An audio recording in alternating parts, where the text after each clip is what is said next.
Welcome, everybody, to our second session of Make the Bloody Epic. Our scene today, which is actually day 7 of the shoot, because all the equipment was purchased 6 days before the shoot began. We are on lucky day 13 out of this 90-day warranty. Oh boy. You guys have not screwed up in the last 7 days. Things have been pretty much on track. Now, unfortunately, that crocodile that got hit with the RPG and then set aflame and all that couldn't come back out and perform again. And so they've been experimenting with different ways to replace the invisible crocodile in this scene that they were going to have to replace in post-production anyway. Like, this was really just a stand-in animal. But what we have right now is the cast and crew are mostly gathered here. You guys are kind of closer to the set because you know that if anything is going to go wrong, it will probably happen in front of the cameras while a bunch of people are standing around who are not going to do anything but you. So the dark marker there is going to represent Sammy, who is playing her younger self in this scene, and the tie-dye one is going to represent Cecily Grestero, who is actually playing Sammy's daughter in the film, Marta. And in this is a very, very dramatic, heartfelt scene, or at least it's supposed to be, where, you know, Sammy's trying to convey to Marta that the times are changing now that all these humans are landing on the shores of this vampire-ruled continent. They'll finally have an opportunity for promotion because other vampires will be lower ranked than them, and they can kind of get out of being the lowest caste of the vampires. And in the background, 2 secret human spies are invisibly observing and taking notes of this conversation.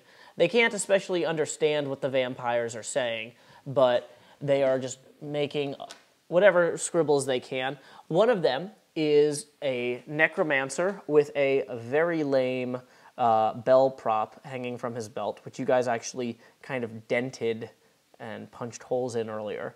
It does not look good.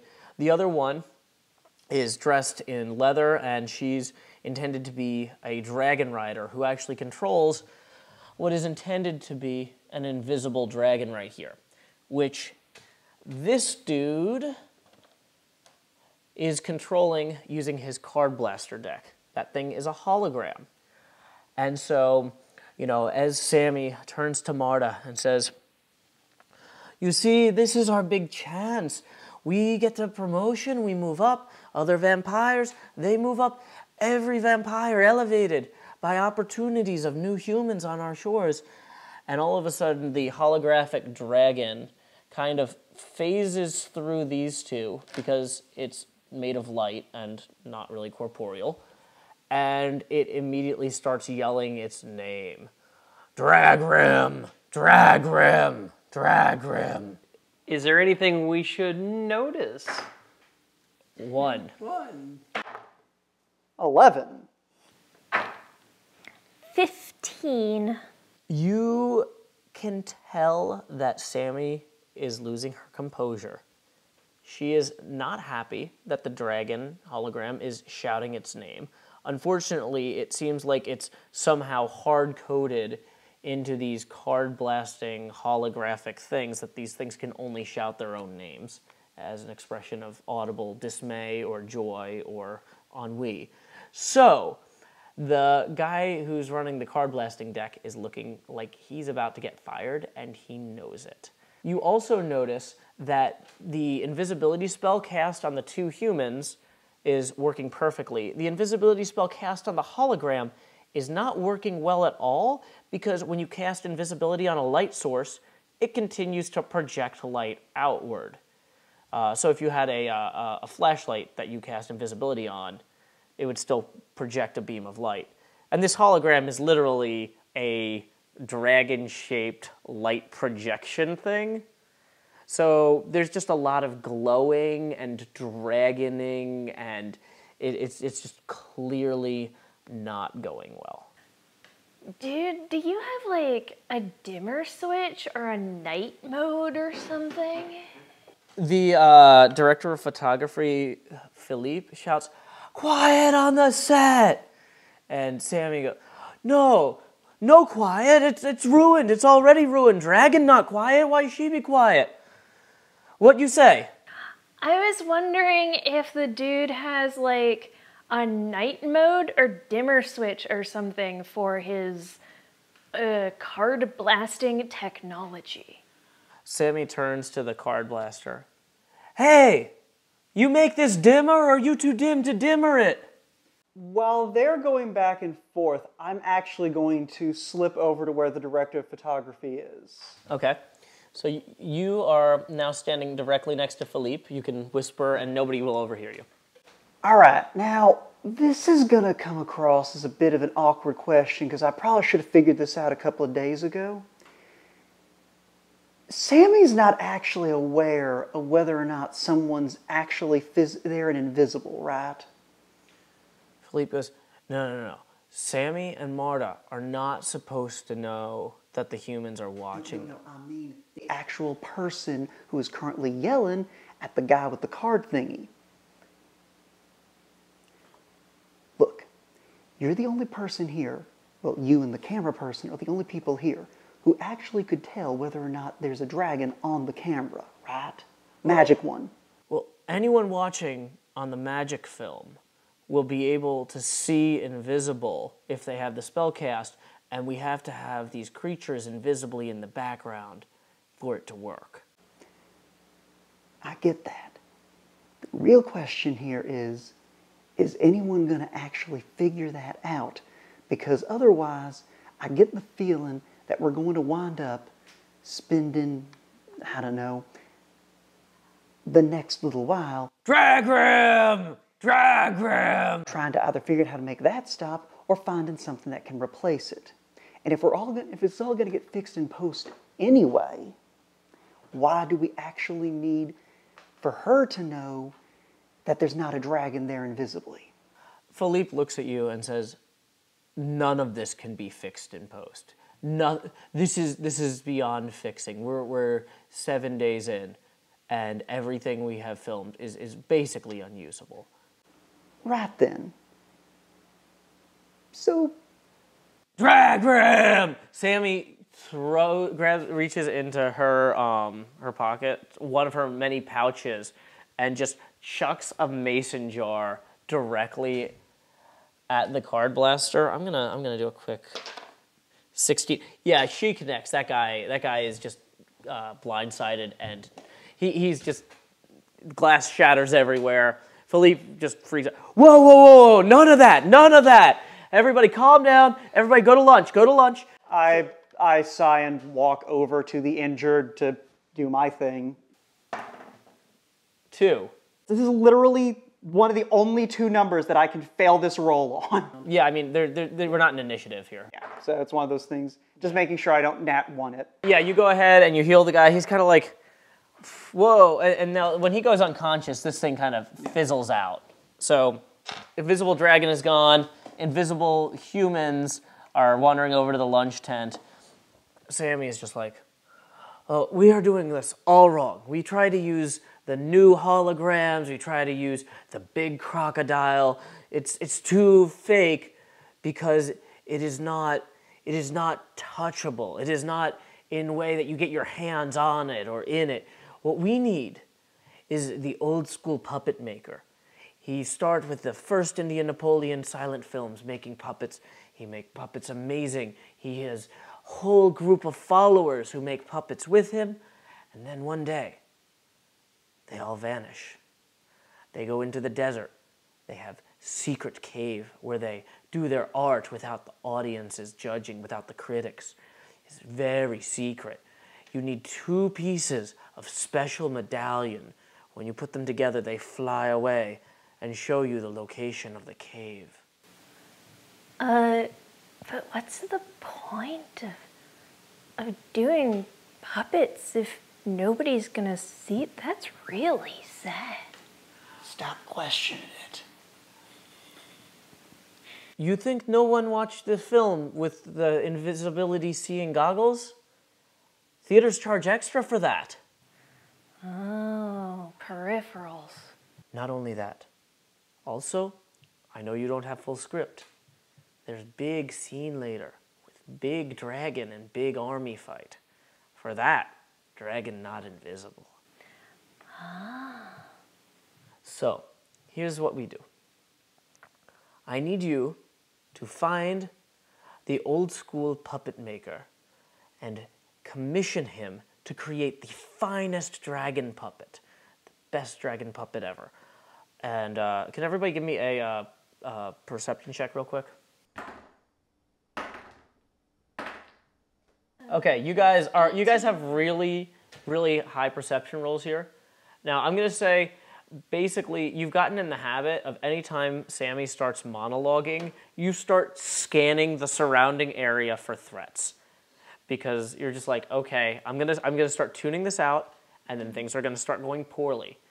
You see in the distance what looks like a crippled camel, kind of like dragging itself on its front 2 feet, and there's like a guy who's like completely limp and ragdoll, like he was, like his foot got hooked on one of the parts of the saddle, and he's just dragging behind it. I'm also trying to figure out where there's a desert around here, and I'm going to admit that my New World geography ain't exactly up to par. Well, you're actually, this is actually Old World geography. You are slightly to the southeast of Indianapolis, but if you want to roll based on your knowledge of geography in general. Okay, I was under the impression we were in the New World. No, because Bradley Lens and Camera, this is a multi-continent shoot. Okay. So the first shoots are on the Lens and Camera estates outside of Indianapolis. Okay, I don't actually think until this point you actually said we were in Indianapolis. Also, did you mean Rome? Because she's very gung-ho about Rome. Well, she's a Roman citizen. Okay. But Indianapolis is where all the great films are made. Okay. So you know that basically maybe a week's ride, if you're particularly diligent, to the east, there's these barrier mountains that separate the plains from the deserts. And there's a huge desert over there. Yeah. That would probably be the nearest place a camel could come from. And this camel does not look like it's moving at a full day's ride pace. It's barely, its back legs are just basically dragging. I'm going to go ahead and take a guess that that's probably our problem. Yeah, let's go deal with this camel. I excuse myself from Sammy and say, I see something that needs to be dealt with, and I am going to take care of that for you. Cecily, in her Marta outfit, just looks at you and goes, thank you. Just mouths it, like, just whatever it is, you guys just take care of it. Is this the camel? What's the camel? Well, I was going to say, I actually don't have a marker for the camel, but let's go ahead and lucky number 7 here will be the camel. Don't seem that lucky to me. So the camel has now made it into the parking lot. Do the rest of you guys go with her? Oh, yeah, just kind of, I think that she's gonna need a little bit of help, but we'll get back on the whole puppet making thing here in a few minutes. As the camel approaches, you realize that the man being dragged behind the camel is not only limp, but he is clearly not alive. His skin is like a purplish blue, and his nose is like this rounded green thing. His skin, the texture looks a lot like felt. And you also notice that the dragging legs of the camel appear to be like empty fabric tubes. A man in the front part of the camel lifts off the camel kind of like top thing. So it's kind of a 2-man and a horse thing? Yeah, it's kind of a 2-man and a horse outfit, but it's one man. Okay. And he just like, is this the Lens and Camera estate? Yeah, sure is. Oh, thank goodness. I've been fleeing for days. My entire tribe, we were attacked. But luckily, Bradley, Lens and Camera, still owes me a favor. And so at this point, Sammy sees the man with the removed camel outfit and rushes over. Oh my goodness, Andrew! We just were talking about you! You are the perfect time! And Cecily has no idea. She's just like, okay, happy? Hey, you're one of those puppet people, right? We were just talking about you. That's pretty groovy. Sammy says, not just one puppet people in two-man horse costume. The puppet person in two-man horse costume. Oh, serendipitous. Guy kind of nods and goes, Sammy, what are you doing here? I've been fleeing for days. My tribe, this warlord, just attacked my entire crew. Everybody, we thought we were safe underground, but like we should have had one of those amulets that you have to get like 5 or 6 pieces to reveal the secret entrance. 2 just wasn't enough. And so Sammy says, well, now that you are here, well, I have a big problem. And I pay, believe me, I pay. Big problem though. I need huge dragon, giant, beautiful dragon, just 30, 40 feet dragon puppet. And I need it very quickly. And the old school puppet master says, look, Sammy, I'm exhausted, I'm dehydrated. If I'm safe here, if your people are going to protect me, I'll make whatever you want. But you know what? I can't just throw together a gigantic, amazing dragon puppet in 1 hour with a bunch of amateurs. Hey, we're professionals. We are indeed, good sir. I am incredibly concerned about what you two just volunteered us for. Hey, we're getting paid scale here. That means we can do anything that movie making requires. Sammy goes, these two, they good enough? And the puppet maker just kind of looks at you, and based on his knowledge, ability of a person I'm looking at to actually make decent puppets, he can pretty quickly discern you are not puppet making people. And he just looks at Sammy and goes, no, I need my people. I really shouldn't have even left them, but I knew that if no one got out, then we'd all be imprisoned forever, maybe. So, is there any way that you could help me help them? So, wait, hold on just a moment. So your people have been captured? Yes. So it wasn't like they just came in and attacked. It's like they actually came to capture the puppeteers. Well, okay, so let me tell you, you might not realize this, being, what are you? Well, I'm an elf. Well, we don't really consider that enough in my industry. You have to be a truly passionate artist. You have to be more than just who you were born. And out of that is born a greatness of design and blending of ideas into shape and color and form. And you don't have that. What you need to realize is it used to be enough to just go out and put your whole soul and your whole spirit into making these beautiful, chaotic creations. Isn't that necromancy? Not if you're not using dead people. Oh. Which we don't. But Is that taxidermy? That would be Dead dead animals. animals. it's close. The thing is, the times are changing, You can't just have a cave that you make your artwork in, where if you touch any of the pieces of gold, everything turns into lava and the mouth closes and everyone dies, They're trying to bring in laws now. They're trying to bring in taxes and fines and fees, and these warlords, they're the worst of them.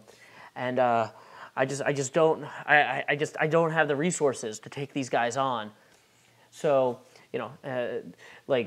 if you guys could help me, I just need to get together about $2 million. I'm pretty sure you're gonna want to talk to Mr. Lens and Camera about that. Sammy just steps in. She's like, "Oh, very, very smart, very smart. Lens and Camera. He does have money. He has a nice estate. But we don't need to trouble him. How about this? How about $2 million is advance on your dragon making, a big puppet for me, and then you get your crew, and everybody makes and everybody's happy." And the guy kind of, okay, that'll work. Well, I mean, they're all the way in on the far side of the mountains in this cliff citadel thing. But I think that if we just bring them the money, I think they'll let them go. Because I mean, that's a lot of mouths to feed or bodies to dump, and these people, they're lazy, Oh, so they're holding you for ransom. I thought that the warlords were just really into puppets or something. Well, they're not holding me for ransom because I'm escaping? Well, that's a Or I've escaped. Have I escaped? And Sammy's just like, yeah, you are safe here. Okay, good, I've escaped. I'm good. That was more of a y'all. It's really difficult with the English language to do plural, second person. Anyways. Okay. I'm sorry. I'm so tired. I've been walking for days. What I need is someone to take $2 million to these warlords and free my people. And Sammy is just like, oh yeah, sure, no problem. So Sammy like points at her rickshaw operator, and her rickshaw is like parked, let's say, here. And so her Olympian rickshaw puller pops open the trunk, and Sammy walks over, and she pulls out 2 identical black duffel bags. You say 2 million, right? And she said 3 million. Sammy kind of like looks back into the rickshaw and then kind of like, I thought I heard 2. So she throws both bags at your feet, Art, and goes, "Okay, security man, this is your job. I think I trust you. Take the money, to the Citadel." And Marta or Cecily is just kind of like, whoa, Sammy, you sure that you don't want me to go with them? This is a lot of money. And Sammy goes, oh yeah, everyone always wants my money. That is why I trap 1 duffel bag. So, if somebody tries pull me over with a crossbow or whatever, I hand them wrong duffel bag. They are identical. So which one's the one that's trapped? I don't know. That's why I just have you take both. Oh boy. I shake both bags a little. They both... I flinch away as he does that. Okay. I take the bags from the penguin. Yes. And shake them a little bit. I flinch away as he does They that. both feel like they're full of about what you would think $1 million is. They, as far as you can tell... As far as a normal man could tell, Yes. I, however, am not an ordinary man. No. I am Ricky Roberts, cataloger. Okay. And that means that figuring out which thingy is going to kill me is kind of part of my job. Go for it. This is going to end poorly. I'm going to roll a 3. Better than a 1. 15. 15, that's a 20 total. The bag in your right is definitely the trapped one. I'm going to go with this one. Probably the trapped one. We're still going to bring both, though, just in case someone pulls a crossbow on us on the way. So Marta says, well, Sammy, that doesn't resolve the issue. They could just run off with both bags. I mean, this is my employee, and I can't vouch for her that she's good for $2 million. Are you doubting my integrity? Sammy goes, Cecily, no, these are trustworthy people. You know how I know? Because he like waves like somebody in the distance, and one of the gardeners runs over. He's like, this is my friend Eric. He do big production about they try to steal my soda. That is my money source. They don't take it. They don't take the bait. They are good people. So then Sammy goes, okay, so now I need to just get on phone and call for airship. Eric, the gardener, kind of wanders back off. Sammy turns to get on the phone, and one of the crew members, like one of the camera operators, kind of sidles up next to, puts his arm around Rex and Amanita and kind of whispers, hey, you guys might not know this, but a lot of people think that some sort of special trapped duffel bag is actually the source of Sammy Michaud's money. She's got some sort of patent on this special trapping mechanism. And Sammy sees this guy and goes, no, they're good. Oh, that does remind me, I had two extra decoy duffel bags. And she reaches into the hearse and throws 2 more perfectly identical duffel bags directly at you. Let's see if you manage to hold on to the ones that you had. That's going to be a 14. You manage to, you drop the 2 of the bags that you're holding, but you still know which one of the 4 was the one that was trapped. Mm-hmm. Well, I know which one is the one that's untrapped. You know that 3 of them are untrapped. Or you think so. You haven't checked 2 of them for traps yet. I know which one I have safely discerned was in my hand, and this is not a complicated thing to keep track of here. Okay, while they keep track of that, I'm going to go get more weapons out of my tent for the trip. Okay. Yeah, we should. Yeah, so if you guys have any preparations you need to make before the airship arrives to take you, it will not be, even though it's technically still 7 days ride if you were on a horse, it's the same distance, but it's faster on an airship. Yeah. Can I sling grenades in my sling? You can sling grenades in your sling. So if you want to grab any grenades from the weapons locker. I think I'm gonna do that. Ricky, is there anything that you want to do to prepare before you leave? I'm going to double check and make sure the other 2 duffel bags are also trapped like Sammy says. Okay.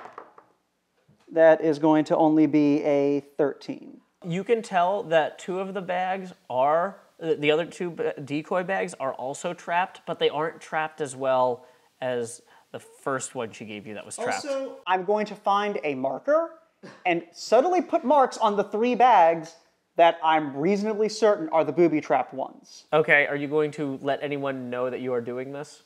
No. Okay. That's fine with me. Okay, so if you guys have made your preparations, Art, what did you grab out of the weapons locker? So I grabbed a machine gun, which is going to be too heavy to really lug with me, so I'm going to attach that, to the airship. Yeah, you're going to mount it. Great. I also have a sniper rifle, a submachine gun, cache of about 3 grenades, and a knockdown people shotgun. Awesome. It sounds like you are pretty well equipped. It also sounds like that this entire site is about, I don't know, maybe 100% safer, because we're taking all of that with us. Oh, I left most of it. I remain terrified of this entire operation. I'm just going to throw that one out there. So after the attempted terrorist attack by the Toothless Fist, I mean, I guess it was an actual terrorist attack, but like they didn't manage to kill the crocodile. That was like their big political statement. So it was foiled terrorist plot. After the incredibly terrible terrorist attack. After that happened. And I mean that in the sense of poor rather than the sense of inspiring Terror. Thank you. If they had actually like assassinated a bunch of vampires, that might have gotten people too upset. Whereas attacking something that has teeth, that isn't a vampire, it's kind of a softball. They're trying to win hearts and minds here. They're not very good at their job. You see something come over the horizon. It's brilliant pink. The airship's dirigible part? Balloonable? Yeah, the ballooning of the airship is bright Roman pink. The actual body that you would sit inside is painted with the Roman flag on all sides. Now that part's called the gondola, I know that. As it actually lands, you notice that not all of the sides actually had the Roman flag painted on it. On the back door, there's a ramp that kind of comes down that is the door. And that has a giant airbrushed painting of Sammy Michaud on it that says, "The Star," underneath. So with the airship, I set my machine gun up on the right side of the ramp part, so aiming out of it if the ramp were open. Okay, yeah, I'm just going to assume that there's a place for you to bolt that down. Okay. So that's a trivial thing. With a big enough screwdriver, there's enough place to bolt anything down. Yeah. Yeah, I mean, this airship is very, very expensive, very well appointed. You could probably fit about 25 people in it without any real problem, although it's just you and the 2 pilots who are pretty much like most of the crew of this whole production. They are union, they have their job, and they're not going to help much outside of those parameters. Question, Mr. Puppet Meister dude? Yeah? Why are you yelling? I assume that I'm in the gondola at this point. Well, yeah, I mean, yeah, you're loading up. Yeah, so I'm kind of peeking out of the gondola, sort of over the painting of Sammy Michaud that is now holding a machine gun. Well, the painting is now on the ground because the ramp is lowered. But, Oh, okay. Yeah. I thought that the painting was on the inside part. No, No, the it's on the painting is on the outside. outside. Oh, okay. So, yeah. Okay. I should have made a model airship, clearly. That's my takeaway from this. But continue. How many people are, like, in your community who are likely to be still alive for us to bring back? Well, if everybody's still alive, I don't know, 80, 85? I don't think they're all gonna fit in the airship. Well, I mean, I walked. All right. How about we do this? Can you, like, write down a list of, I don't know, 10 to 15 people who can help you get started on the big dragon puppet thing? Yeah, and then we can bring them, like, here faster, and the rest of the people can come via slower methods. You're asking me to put an increased value on individual lives based on their artistic contributions? It has nothing Yeah, to do That's what I'm great at. Yes, no problem. Okay. So yeah, he is going to give Ricky a list of like the 18 people that he pretty much absolutely needs. Now, everybody would be great. Well, I mean... We know Schindler. I was saying that the idea was just gonna be like, the other people just come slower instead of not coming at all, but... Yeah, I guess? It's mostly because I don't think we can lash them to the outside of the gondola, and they ain't coming with us. Us specifically, if we ain't doing that. Yeah, but I mean, I guess this works. Part of your just geography knowledge, especially since you rolled for it earlier, there are many streams and creeks that become small rivers that eventually reach the ocean at the port of Indianapolis. Now, they're on, those all start on the near side of the mountain because that's how watersheds work, and these cliffs are on the far side of the mountain, or mountains. But you do know that if you can get them to this side of the mountain and point them toward a stream, they will eventually get to Indianapolis without dehydrating. Food might not be the best, but I mean... I go by the craft services table and take some extras. I have some munchies. Okay, so yeah, so you guys have loaded up the... Because you don't need all the space in the airship on the way there. So you've loaded up a bunch of non-perishable foods, I'm guessing, or perishable foods, which is funnier. Let's say a few bacon, egg, and cheese sandwiches. What do I like to eat? Let's see, some steak, fettuccine Alfredo, pretty much any cheesecake. Okay. Don't forget a couple cases of pickle puppies, the habanero ones, and the buffalo barbecue ones. Oh, we should also probably bring staples like rice and stuff. Quinoa! Those bags of quinoa! Nobody seems to have been using them. The craft services people are just like, quinoa isn't everything we make, but fine, whatever. They let you take the bags. They are, honestly, there's probably nothing you can do to please these people. So, whatever, you're leaving. I don't even know what they're talking about. There ain't no quinoa in any of this. There's plenty of quinoa, but there ain't no quinoa. You've mounted your machine gun, you've loaded up your quinoa and your pickle puppies, and you're pretty much ready to go. Otherwise, do you have any final questions, concerns? How many grenades did I manage to pick up? How many can you carry? I figured I would just, like, grab whatever sort of... If there is some sort of, like, bandolier of grenades, however many comes on that. A bandolier would have 4 grenades on it, in your size, let's just say. You guys are in the airship, and you're making great time going upriver. It's really easy for the pilots to navigate because they just have to go upriver generally, and then they know which mountain they need to navigate to from there. So they're goofing around. They're not too worried, just chatting back and forth. You guys have any thoughts about what you're going to do? So while we're in the air, I want to play that game where you try not to stab yourself in the hand with a knife. Now, I don't have fingers, so that makes it really easy. I go one side or the other, but I'd like to do that till I have overconfidence.